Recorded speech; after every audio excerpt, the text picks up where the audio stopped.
P comme publicité, comme projet, comme performance, comme partenaire. P comme votre agence de communication.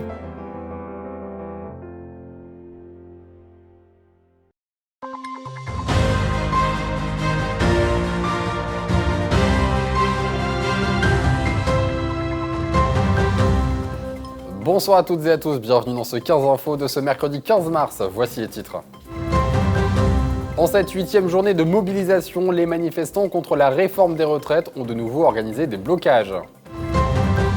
L'Allemagne, l'Angleterre, la Belgique ou encore la France sont à l'honneur à Chaumont le temps des rencontres européennes de l'art. En février dernier, Dimitri Rossi a participé au 4L Trophy, un raid humanitaire reliant Biarritz à Marrakech. Et enfin, comme chaque mercredi, nous serons avec Thiago Kargovic pour Ciné-Focus. Et voici pour les titres. Je vous le disais il y a quelques secondes, le 15 mars signifie cette 8e journée de mobilisation contre la réforme des retraites. Le texte de loi est passé aujourd'hui en commission et l'âge de report légal de l'âge de départ à la retraite a été adopté au Sénat. Les braillards sont de nouveau mobilisés pour cette journée et notamment sur les ronds-points comme celui de Marnaval. Clémentine Coppola et Brigitte Mestrati ont suivi un manifestant pour la journée. Regardez. Benjamin, cheminot depuis 18 ans sur le secteur de Saint-Dizier, s'est levé aux aurores aujourd'hui. Dès 6h, il rejoint le rond-point de Marnaval pour manifester contre la réforme des retraites, accompagné d'une centaine de manifestants. L'ambiance, elle est plutôt bonne pour des gens qui viennent quand même ici en perdant une journée de salaire. L'ambiance est quand même plutôt pas mal. Donc, et tant mieux parce que c'est aussi ça qui fait que les mouvements durent, notamment à Saint-Dizier, c'est qu'on arrive quand même à s'entendre, que ce soit dans l'intersyndicale ou dans l'interprofessionnel. On cause tous entre nous, voilà, on se raconte chacun nos difficultés dans nos entreprises respectives et puis voilà comment ça se passe. Après l'installation pour bloquer les accès, le ton est donné.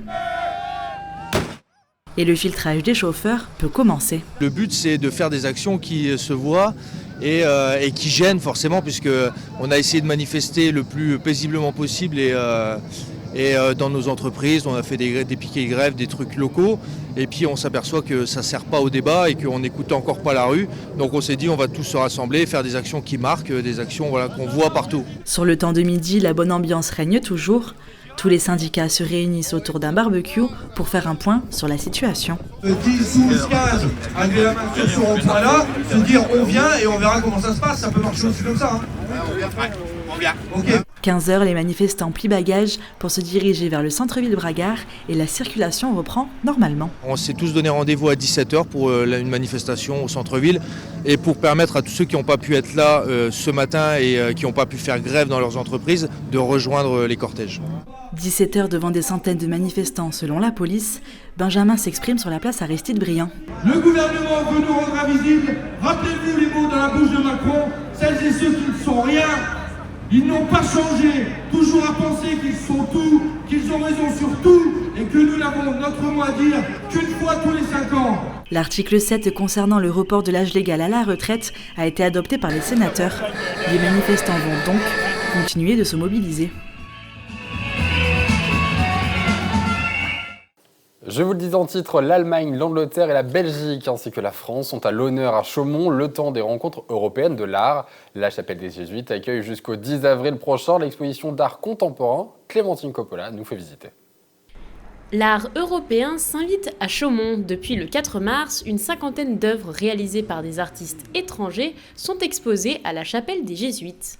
5 artistes originaires de Bad Noam, Buxton, Bad Langenselza, Oskamp et Chaumont.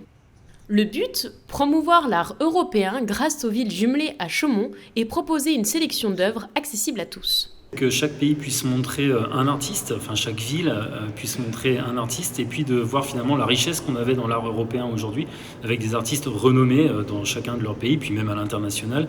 Et puis justement de confronter les œuvres dans un cadre aussi qui est quand même assez exceptionnel. Et puis cette notion de voyage entre villes jumelées qui s'apprécient, qui s'aident, qui font des organisations entre elles, qui organisent des événements, des fêtes, que tout ça soit autour du thème de la rencontre justement. C'est la première fois que la Chapelle des Jésuites accueille autant d'artistes au même moment. L'édifice baroque, construit en 1629, héberge depuis quelques années de nombreuses expositions de ce genre. Pour le médiateur culturel, le lieu est particulièrement intéressant pour y installer de l'art moderne. Il y a un dialogue qui peut s'instaurer entre l'art du XVIIe siècle et ainsi que l'art contemporain. C'est souvent un petit peu délicat parce qu'il y a une force terrible dans cette chapelle, mais dans l'ensemble, les artistes s'en sortent plutôt bien.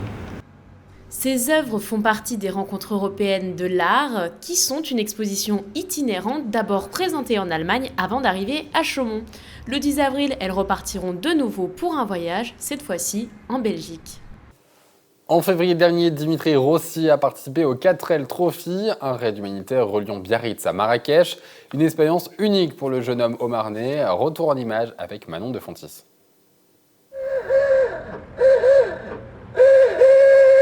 De retour en Haute-Marne après plusieurs milliers de kilomètres parcourus en 4L, le jeune Heurvillois Dimitri Rossi nous raconte son expérience dans le désert marocain. Pendant 10 jours, avec sa libellule bleue, il a participé au 4L Trophy, un raid humanitaire et solidaire de plus de 6000 km reliant Biarritz à Marrakech. Ce passionné de mécanique rêvait de cette course depuis plusieurs années. À 20 ans, il a alors décidé d'y participer pour la première fois. J'adore les 4L, c'est un raid humanitaire, donc aller à la rencontre des autres, aider les autres, ça me plaît. Une aventure humaine remplie de souvenirs qu'il partage avec la nouvelle génération au collège René Rollin de Chevillon. Dimitri est passionné par ce qu'il fait. Il y a quelques garçons qui sont peut-être plus sensibles au projet parce que mécanique, dès qu'il a ouvert le capot, ils étaient ébahis. Ils sentaient l'odeur, waouh, ça sent bon. Bon, quelqu'un d'autre aurait senti de l'huile et de l'essence, mais eux, ils ont une odeur qui leur parlait. Et voilà, oui, leur transmettre un petit peu ses passions, leur donner des envies, peut-être des projets, comme Dimitri, peut-être refaire cette course plus tard ou une autre, ou avoir envie de rêver. Au collège, déjà, j'avais pour but de le faire et j'avais l'idée de le faire. Et j'aurais bien voulu qu'un équipage vienne, nous montre ce qu'ils ont vécu. Et il y en a qui veulent le faire, le 4L Trophy. Donc ça me donne envie d'y retourner l'année prochaine pour que d'autres puissent le faire aussi. L'aventure de Dimitri dans le désert marocain ne s'arrête donc pas là. L'année prochaine, accompagné de son frère, il participera à la 27e édition du 4L Trophy. Il est l'heure de retrouver Cinéfocus.